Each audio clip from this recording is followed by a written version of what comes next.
Assalamualaikum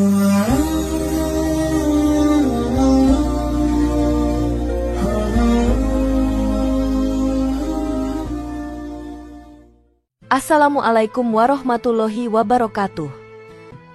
Saudara-saudaraku yang dirahmati Allah, kematian adalah sebuah rahasia agung dalam hidup manusia. Ia datang kapan saja, tanpa pernah memberi tanda yang pasti.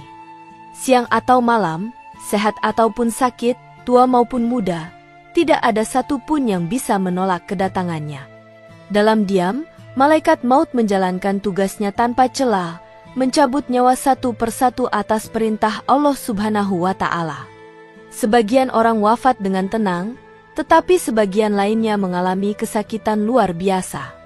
Namun, sesungguhnya penderitaan yang paling berat bukanlah pada saat nyawa dicabut, melainkan setelah ruh berpisah dari jasad, saat manusia mulai menempuh fase barzah. Kita hidup di dunia yang penuh dengan kenikmatan. Mata bisa melihat, telinga bisa mendengar, tangan bisa menggenggam, dan kaki bisa melangkah kemana saja kita mau. Namun semua itu hanya sementara. Dunia adalah tempat singgah, bukan tujuan utama. Banyak manusia yang lupa bahwa hidup bukan hanya tentang hari ini, melainkan tentang apa yang akan terjadi setelah kematian.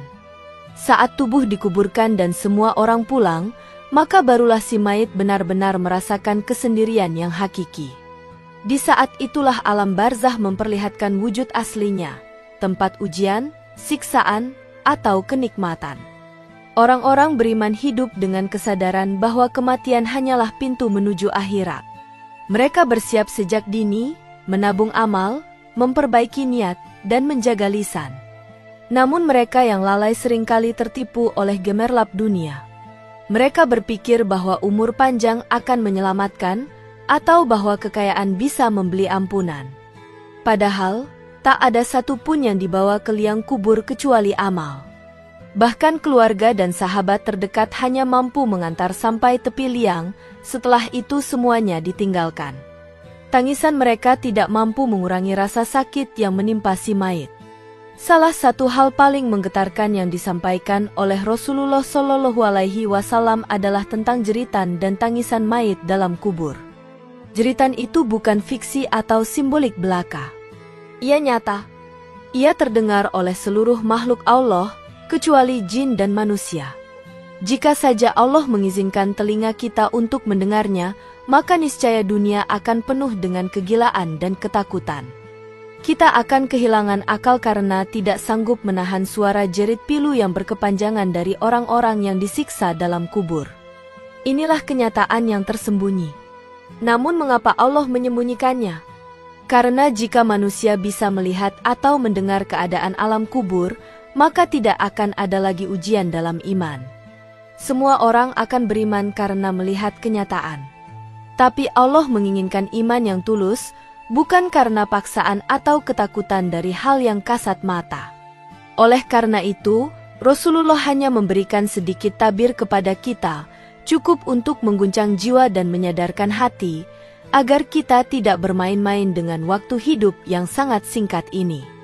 Melalui kajian ini, kita akan membuka sedikit demi sedikit gambaran nyata yang diceritakan langsung oleh Rasulullah tentang keadaan mayit. Kita akan menyelami betapa mencekamnya alam kubur, bagaimana suara jeritan itu menggema di sekeliling kita namun tak terdengar, serta bagaimana Rasulullah, manusia yang paling mulia, sampai beruban karena merenungkan kedahsyatan hari-hari setelah mati. Semoga hati kita menjadi lembut, mata kita menjadi basah, dan langkah hidup kita menjadi lebih lurus karena menyadari bahwa hari kematian bisa datang sewaktu-waktu. Setelah ruh dicabut dari jasad, manusia akan menghadapi fase awal kehidupan setelah kematian, alam barzah. Di sini, setiap ruh akan menghadapi ujian, menerima balasan sesuai keadaannya semasa hidup. Dalam berbagai penuturan Rasulullah, disebutkan bahwa saat mayit diletakkan di kubur dan para pengantar telah kembali, si mayit akan mendengar suara sandal orang-orang yang berjalan menjauh darinya. Kesadaran itu menyergapnya, bahwa ia kini benar-benar sendiri. Suasana sunyi itu segera berubah mencekam, karena dua malaikat mendatangi dan mulai melakukan interogasi yang tidak bisa dihindari. 3 pertanyaan utama akan diajukan. Siapa Tuhanmu? Siapa nabimu? Dan apa agamamu? Pertanyaan ini terdengar sederhana, namun bukan sekadar hafalan. Banyak manusia yang semasa hidupnya tahu jawabannya secara teori, namun tidak menghidupkannya dalam hati dan amal. Maka saat ditanya di kubur, lisan mereka keluh, hati mereka bingung, dan mereka hanya bisa menjawab, "Aku tidak tahu." Bagi mereka yang tidak mampu menjawab, maka azab kubur dimulai. Bumi menyempit, tubuh hancur, dan siksaan batin dimulai dengan sangat kejam. Pukulan keras dari malaikat yang bertugas bisa membuat mayit berteriak dengan suara menggelegar. Tangisan dan jeritan si mayit menggema, begitu pilu dan menyayat hati. Namun suara itu hanya bisa didengar oleh makhluk selain jin dan manusia. Hewan-hewan bisa merasakannya. Bahkan seringkali hewan terlihat ketakutan tanpa sebab yang jelas, bisa jadi mereka mendengar jeritan dari dalam tanah yang tak kita ketahui. Rasulullah menyampaikan bahwa jika manusia mendengar suara itu, mereka tidak akan mampu mengubur satu jenazah pun, karena ketakutan luar biasa yang akan menguasai akal dan hati mereka. Apa yang membuat jeritan itu keluar? Bukan hanya rasa sakit secara fisik, tetapi juga rasa sesal yang tiada henti. Si mayit menangis karena ia menyadari bahwa hidup di dunia dihabiskan untuk hal sia-sia. Ia menyesal karena tidak memperbanyak sholat, tidak menjaga lidah, dan lalai dalam sedekah. Ia menyesal karena menunda taubat. Ia menyesal karena terlalu cinta dunia. Namun semua penyesalan itu tidak akan bisa mengubah takdir yang telah ditetapkan. Ia hanya bisa menangis, menjerit, dan berharap yang tidak akan dikabulkan. Bayangkan seseorang yang tidak pernah mengerjakan sholat semasa hidupnya. Begitu dia dikuburkan, azab langsung datang. Kuburannya menjadi sempit dan gelap. Dia melihat tempat duduknya di neraka. Setiap hari ia dihantui oleh panas, tekanan tanah, dan bisikan ketakutan yang tiada henti. Ia ingin kembali, bahkan hanya untuk sujud 1 kali saja. Tapi semua sudah terlambat. Sementara itu, orang-orang yang beriman akan merasa damai. Malaikat datang dengan wajah berseri, membawa kabar gembira, kubur mereka dilapangkan, dan mereka mencium aroma surga. Jeritan si mayit adalah simbol kesadaran tertinggi tentang kesalahan hidup. Sayangnya, kesadaran itu datang di waktu yang sudah tidak berguna. Tangisan yang tiada arti. Suara ratapan yang hanya menjadi pelajaran bagi yang masih hidup, jika mau mengambil pelajaran. Itulah sebabnya Rasulullah mengingatkan umatnya untuk selalu mengingat kematian, agar tidak tertipu oleh panjangnya angan-angan dunia. Karena siapa yang mempersiapkan kematian dengan baik, maka kematian akan menjadi gerbang menuju kenikmatan. Di suatu hari yang hening, Rasulullah Shallallahu Alaihi Wasallam berada di kamar kecil bersama istri tercintanya, Siti Aisyah. Hari itu bukan hari peperangan atau hari besar, namun menjadi saksi dari sebuah percakapan yang sangat dalam. Aisyah, yang terkenal cerdas dan penuh kasih, sedang menyisir rambut suaminya. Ia memperhatikan dengan seksama helai-helai rambut Rasulullah dan mendapati beberapa helai rambut beliau telah memutih. Dengan lembut, ia mencabut 1 uban dan bertanya dengan senyum, "Wahai Rasulullah, apa yang membuatmu beruban padahal engkau tidak setua itu?" Rasulullah menatap Aisyah dengan mata yang dalam. Beliau tidak tertawa, tidak menjawab dengan gurauan. Wajahnya berubah serius. Ia berkata dengan suara perlahan namun berat, "Yang membuatku beruban adalah surat Hud dan saudara-saudaranya." Saat itu Aisyah terdiam. Ia tidak memahami sepenuhnya, namun tahu bahwa kalimat itu bukan kalimat biasa. Rasulullah tidak pernah berlebihan dalam menyampaikan sesuatu, dan jika beliau mengucapkan kalimat seperti itu, pasti ada beban besar dalam hati beliau. Lalu Rasulullah bercerita bahwa ayat-ayat tentang hari kiamat, siksa kubur, dan azab akhirat dalam surat-surat itu begitu mengguncang hatinya. Bayangan tentang penderitaan umatnya di hari kiamat, jeritan orang-orang yang mati dalam kelalaian, dan siksaan di dalam kubur, semua itu membuat beliau merenung dan terbebani. Bahkan beliau yang dijamin masuk surga, merasa gentar setiap kali ayat-ayat itu turun. Beliau tahu betapa beratnya kehidupan setelah mati bagi orang yang tidak membawa iman sejati. Beliau berkata kepada Aisyah bahwa setiap manusia akan ditanyai di dalam kubur. Tidak ada yang bisa membantu, tidak ada pengacara, tidak ada keluarga, hanya amal yang berbicara.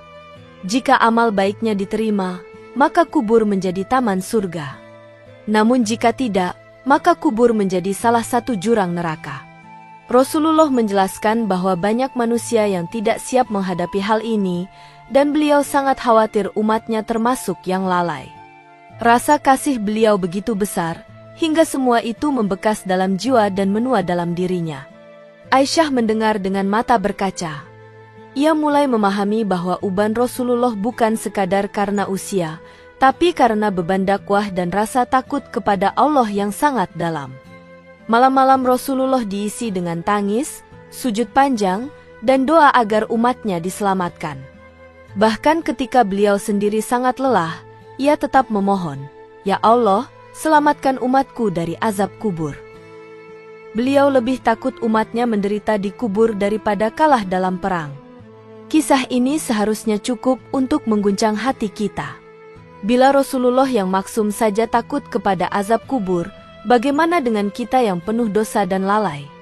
Bila beliau menangis untuk umatnya, apakah kita tega menyia-nyiakan warisan beliau berupa iman, solat, dan taubat? Ini bukan soal cerita lama, tetapi realitas abadi. Uban beliau adalah saksi cinta dan kekhawatiran terhadap kita. Maka sudah seharusnya kita menanggapi dengan taubat dan perubahan hidup yang nyata. Saudara-saudaraku yang dirahmati Allah, kematian tidak bisa ditunda, dan alam kubur bukan tempat yang bisa dinegosiasi.